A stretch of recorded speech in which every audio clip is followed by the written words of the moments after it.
Omega 3 ನ benefits ಏನು, ಅದರ ಸೋರ್ಸ್ ಯಾವ್ದು, ಯಾವ ಡೋಸೇಜ್ ಅಲ್ಲಿ ತಗೋಬೇಕು, ಎಷ್ಟು ದಿನ ತಗೋಬೇಕು ಅಂತ ಸಿಂಪಲ್ ಆಗಿ ಈ ವಿಡಿಯೋ ನೋಡೋಣ. ಮೊದಲನೇದು ಇದರ ಬೆನಿಫಿಟ್ಸ್ ನಮ್ಮ ಕಾರ್ಡಿಯೋವ್ಯಾಸ್ಕ್ಯುಲರ್ ಹೆಲ್ತ್ ಮೇಲೆ ತುಂಬಾ ಇದೆ.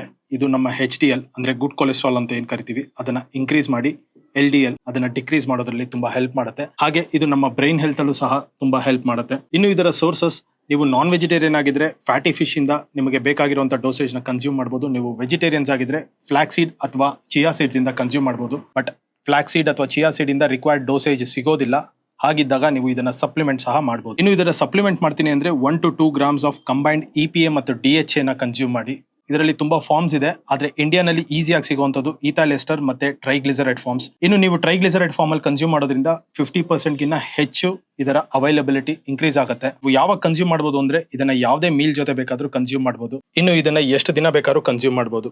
ಯಾವ್ದಾದ್ರು ಒಂದು ಸಪ್ಲಿಮೆಂಟ್ ನ ನೀವು ಲೈಫ್ ಲಾಂಗ್ ಕನ್ಸ್ಯೂಮ್ ಮಾಡಬಹುದು ಅಂತಂದ್ರೆ ಅದು ಒಮೆಗಾ 3. ಹೀಗೆ ಬೇರೆ ಯಾವ ವೈಟಮಿನ್ ಅಥವಾ ಸಪ್ಲಿಮೆಂಟ್ ಬಗ್ಗೆ ಬೇಕು ಕಾಮೆಂಟ್ ಮಾಡಿ.